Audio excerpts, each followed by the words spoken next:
제가 먼저 하나님의 말씀을 받들어 읽겠습니다. 모세와 아론과 나답과 아비후와 이스라엘 장로 70인이 올라가서 이스라엘의 하나님을 보니 그의 발 아래에는 청옥을 편듯하고 하늘같이 청명하더라. 하나님이 이스라엘 자손들의 존귀한 자들에게 손을 대지 아니하셨고 그들은 하나님을 뵙고 먹고 마셨더라. 여호와께서 모세에게 이르시되 너는 산에 올라 내게로 와서 거기 있으라. 네가 그들을 가르치도록 내가 율법과 계명을 친히 기록한 돌판을 내게 주리라. 모세가 그의 부하 여호수아와 함께 일어나 모세가 하나님의 산으로 올라가며 장로들에게 이르되 너희는 여기서 우리가 너희에게로 돌아오기까지 기다리라.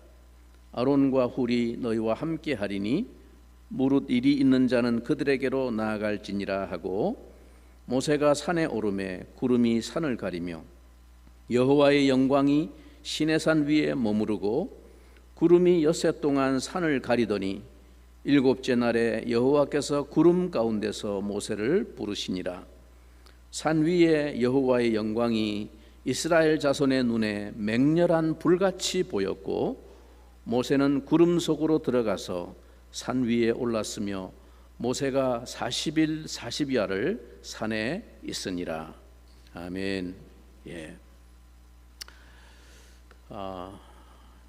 6년 전에 이 출애굽기를 강해하면서 하나님께서 이스라엘 백성을 애굽 땅 종되었던 삶에서 이끌어내어 바로의 손에서 구원하시고 홍해를 건너 광야길로 인도하시며 3개월 만에 시내산 아래에 이르게 하셨을 때 그 시내산으로 모세를 불러 이스라엘 백성과 하나님 사이에 언약을 맺으시고 십계명과 율법을 선포하신 그 역사까지 우리가 살펴보았습니다. 이제 출애굽기의 25장 이후의 후반부는 하나님께서 이 율법의 언약에 이어서 이 백성이 진정으로 하나님께서 바라신 대로 하나님 앞에 나아가 그 은혜를 누리는 삶이 가능하도록 그 길과 방도를 알려주신 놀라운 계시의 내용입니다. 사실 여기에 출애굽기가 우리에게 말씀해주고 있는 하나님의 은혜의 본질과 방편이 담겨 있는 것입니다. 그것이 하나님께서 모세에게 계시해 주신 성막에 담긴 은혜입니다. 우리는 다음 주일부터 25장 이후에 이어지는 이 은혜의 말씀을 나누게 될 것입니다.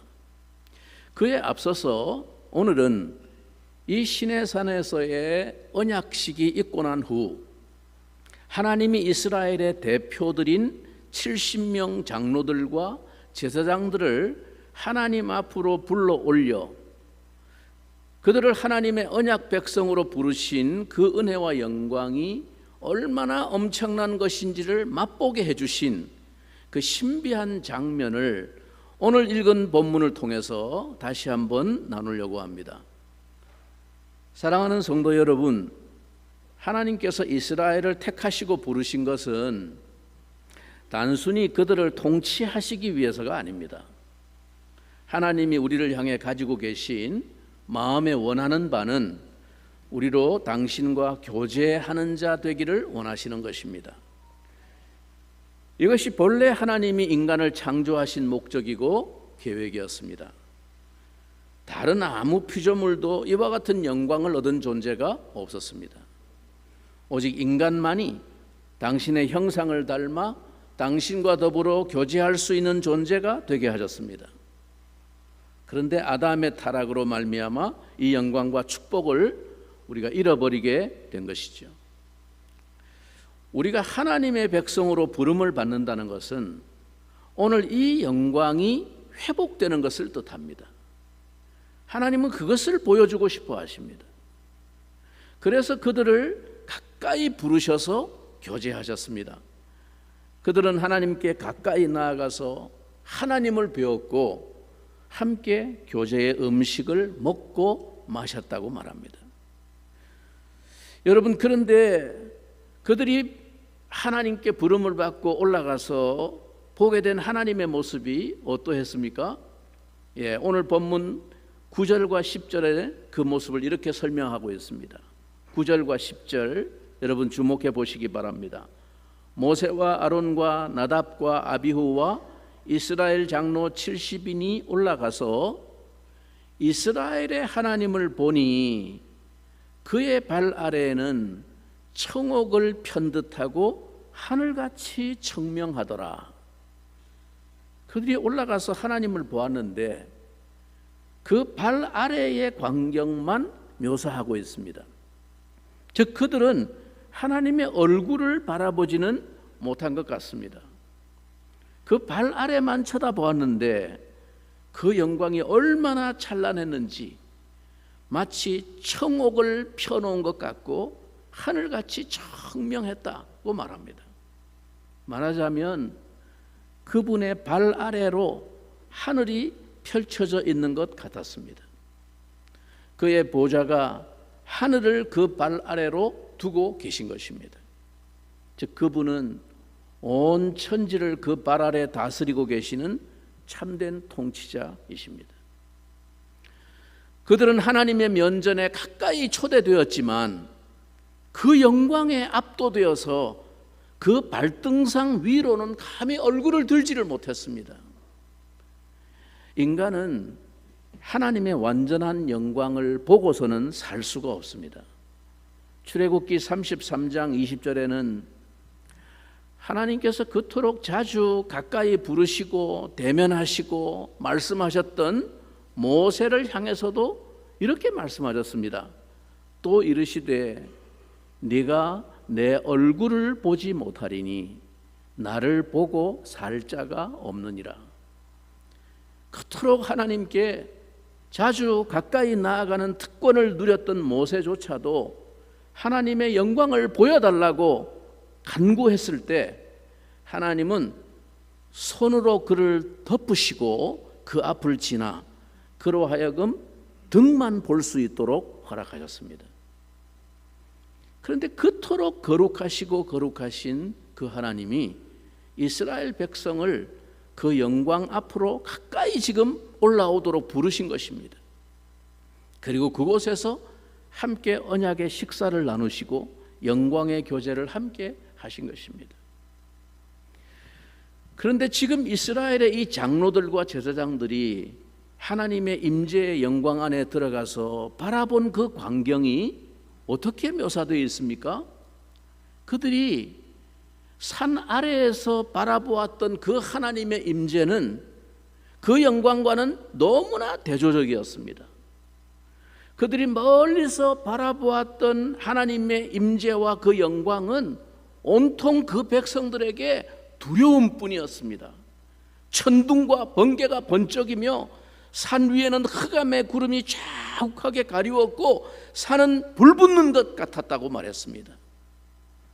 그러나 이제 그분의 임재 안으로 가까이 나아갔을 때 그 안에는 말할 수 없는 평화와 고요가 있었습니다. 그 눈부시게 푸른 청옥빛 하늘의 청명함이 그분의 발 아래로 광활하게 펼쳐져 있는 가운데 그들은 그 영광을 보면서 언약의 식사에 참여할 수 있었던 것입니다. 사랑하는 성도 여러분, 이것이 바로 하나님 안에 들어온 인생의 영광이고 축복입니다. 그분 안에서 누리는 말할 수 없는 평화입니다. 이것이 바로 멀리서 하나님을 바라보기만 했던 인생과 그분의 말할 수 없는 임재의 영광 가운데로 들어간 사람의 차이인 것입니다. 오늘 여러분에게는 이 황홀한 축복이 있습니까? 여러분, 이것이 바로 우리가 예수 안에서 누리는 평화입니다. 간혹 비행기를 타고 몇 시간 해외여행을 하다 보면 비행기 안에서 밤을 지나고 새 아침의 여명을 창밖으로 맞이할 때가 있습니다. 참으로 낭만적이고 평화로운 시간인 것 같습니다. 그러나 여러분, 그 비행기가 그 고공을 비행하면서 밤을 지날 때 비행기 바깥의 상황이 어떠한지 아십니까? 비행기 바깥과 안은 완전히 다른 세계입니다. 창 하나를 사이에 두고 완전히 다른 두 세계가 공존하고 있습니다. 비행기를 타고 여행을 할 때 앞에 설치된 스크린에 보면 수시로 항공 정보를 알려줍니다. 현재 시각과 지금 지나고 있는 지점이 어딘지, 그리고 현재의 고도와 풍속이 얼마인지, 그리고 지금 비행기 바깥의 외기 온도가 얼마인지 등을 다 스크린에 표시해 줍니다. 비행기가 최고 고도를 유지하며 비행할 때는 보통 평균 3만 피트 이상, 약 3만 7천에서 4만 피트 정도의 높이를 비행을 합니다. 약 12km 정도 되는 것이죠. 이때 여러분, 비행기 바깥의 외기의 온도가 어느 정도인지 짐작이 되십니까? 그 고공의 비행기 바깥의 외기 온도는 스크린에 보면 영하 56도씨라고 나옵니다. 영하 56도. 때로는 캄캄한 밤중에 거센 눈보라를 만나기도 합니다. 그래서 가만히 창밖을 이렇게 보면 날개 끝에는 고드름이 얼어붙어 있는 것을 볼 수 있습니다. 그러나 이 모든 악조건 속을 뚫고 나가고 있는 비행기 속에서도 승객들은 전혀 걱정을 하지 않습니다. 모두들 편안히 잠을 자거나 영화를 감상하기도 하고 신문이나 책을 읽기도 하면서 안락한 여행을 즐기고 있습니다. 바깥은 도무지 인간이 견딜 수 없는 추위와 바람과 기류의 악조건 속을 지금 날고 있지만 그 안에 있는 승객들은 그 비행기 안에서 편안하게 여행을 할 수 있습니다. 그 안에서 안식을 누립니다. 그때 문득 제 마음에 이런 생각이 들었습니다. 예수님 안에 있는 내 인생이 이와 같구나 하는 말할 수 없는 감격과 행복감이 몰려와서 혼자 눈시울이 붉어진 적이 있습니다. 여러분, 우리 인생의 항로는 마치 이와 같습니다. 때로는 말할 수 없는 악조건의 비바람과 폭풍우를 우리가 만나기도 하고 견딜 수 없는 영하의 추위 속을 걸어가야 합니다. 그러나 우리 인생이 오직 예수님 안에 거할 때 우리는 그 안에서 평안을 누리고 안식할 수 있습니다. 이것이 예수 안에서 누리는 우리의 행복입니다. 하늘을 그 발 아래 두시고 온 우주를 다스리시는 그분의 임재의 영광 안으로 깊숙이 들어간 인생이 누리게 되는 평강이 이런 것입니다. 성도 여러분, 오늘 이스라엘이 하나님께 초대받은 그 자리, 아니 오늘 예수 그리스도 안에서 우리가 초대받은 인생의 자리가 바로 이곳입니다. 지금 여호와 하나님, 그 영광의 하나님이 임재하신 곳이 어디입니까? 하늘에 보좌를 두시고 그 발 아래 하늘을 두신 그분이 지금 이스라엘을 위해서 그 메마르고 척박한 광야의 땅 그 한가운데 그 시내산 위에 강림하신 것입니다. 광야길을 걷는 그 백성과 동행하시며 교제하시기 위해 바로 그곳에 지금 임재하신 것입니다. 이제 그 영광의 하나님이 자기 백성 가운데 임재하셔서 그들의 삶의 노정과 함께 하심을 더욱 실체적으로 보여주시기 위해 성막을 짓고 그 가운데 임하실 것입니다. 성도 여러분, 우리 하나님은 하늘에 계시기만 한 분이 아닙니다. 하늘을 그 발등상 아래에 두시며 온 우주를 다스리시는 그분이 오늘 바로 우리가 지금 걷고 있는 이 광야와 같은 인생길에 친히 함께 하시고 바로 우리들이 살아가는 그 삶의 자리에 그 보좌를 베푸시며 임재하시는 분이십니다. 그리고 그가 친히 우리의 인생길에서 그분과 더불어 교제하는 그 영광의 식탁으로 초대하십니다. 광야의 인생길에서 여러분은 매일 하루를 시작하면서 이 하나님의 임재 앞에 가까이 나아가 고요한 영혼의 묵상으로 그 영광의 얼굴을 베옵는 축복을 누리고 있습니까?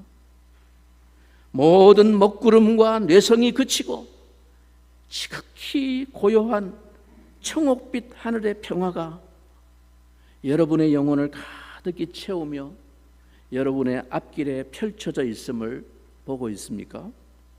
이것을 볼 수 있는 사람은 그 인생길이 두렵지 않습니다. 그런데 여러분, 그들이 산에서 이제 내려왔을 때 그들이 바라보는 시내산은 다시 어떤 모습이었습니까? 자, 여러분 16절부터 18절 우리 마지막 부분을 같이 한번 읽어보겠습니다. 16절부터 18절까지.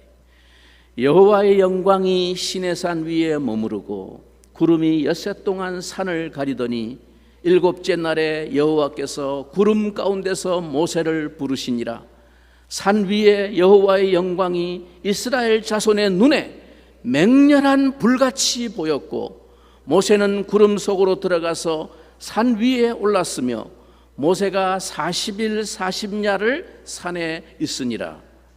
여러분, 그들이 내려와서 다시금 그들이 바라본 그 시내산의 광경은 구름이 온 산을 가리고 있는 가운데 맹렬한 불이 붙고 있는 하나님의 임재의 모습이었습니다. 그 구름 속으로 모세가 다시 하나님의 부름을 받고 들어가는 것을 지금 그들이 지켜보고 있는 것입니다. 그러나 그들은 이제 상상할 수가 있습니다. 모세가 지금 들어가고 있는 그 자리가 어떠한 자리인지를 그들은 알고 있습니다. 왜? 보고 왔기 때문에. 잠시 전에 그들도 그 영광의 자리를 보고 왔기 때문에 그 영광의 아름다움을 그들은 이제는 알고 있습니다.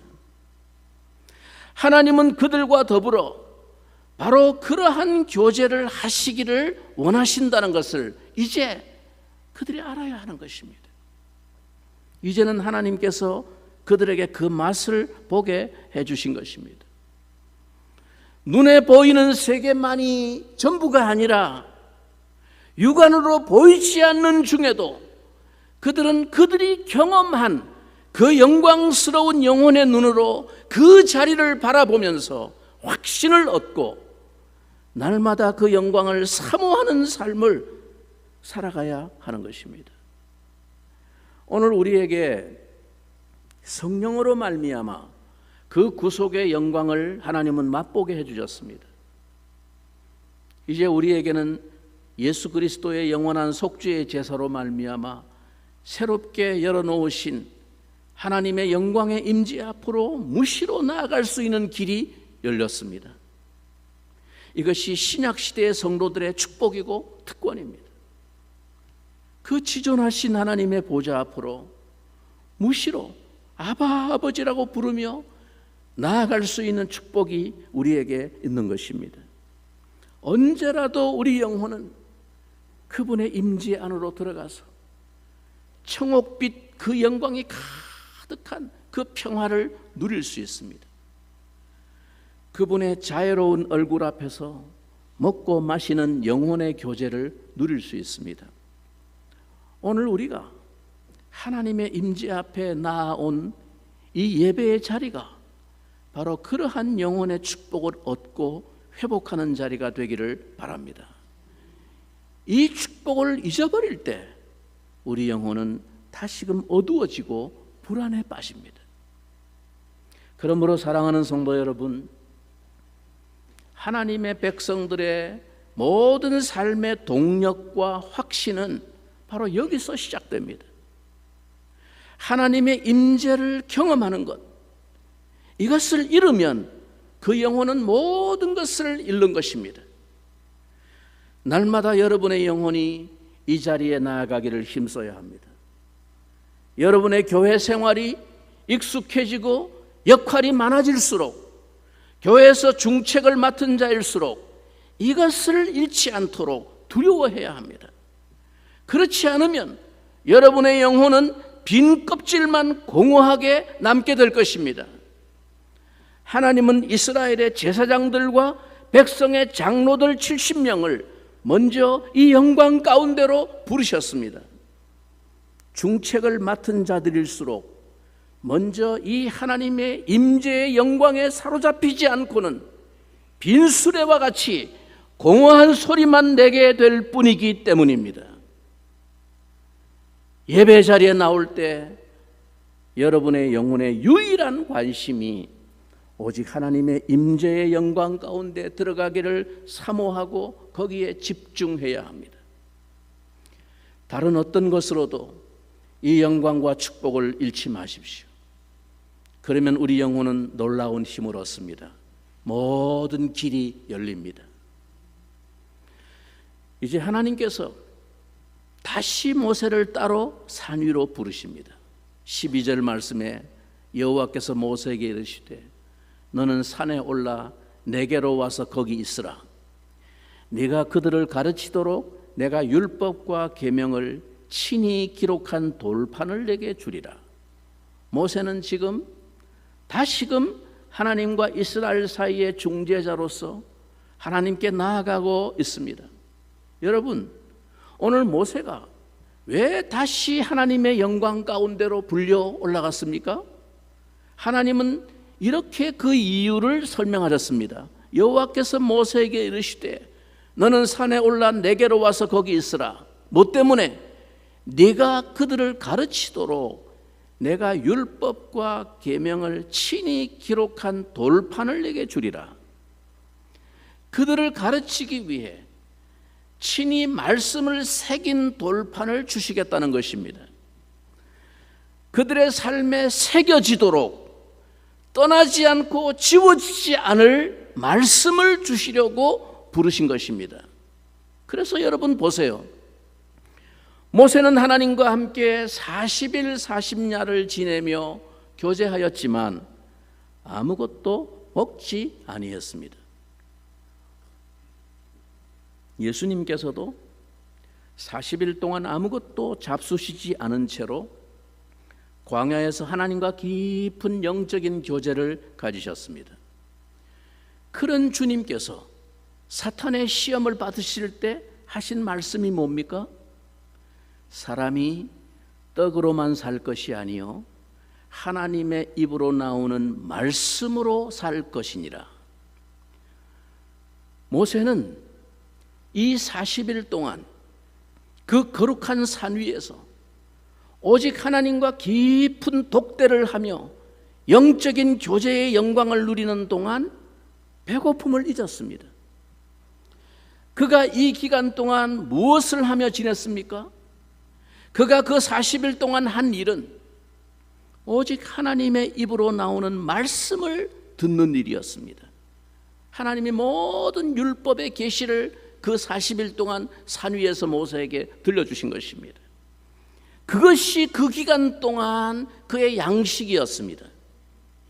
그리고 마침내 그 말씀의 결정체로서 상징적인 두 돌비를 받아 내려옵니다.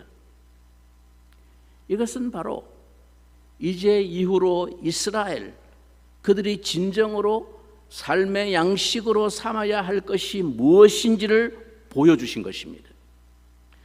그들의 생명과 삶의 양식의 근원이 무엇인지를 보여주신 것입니다.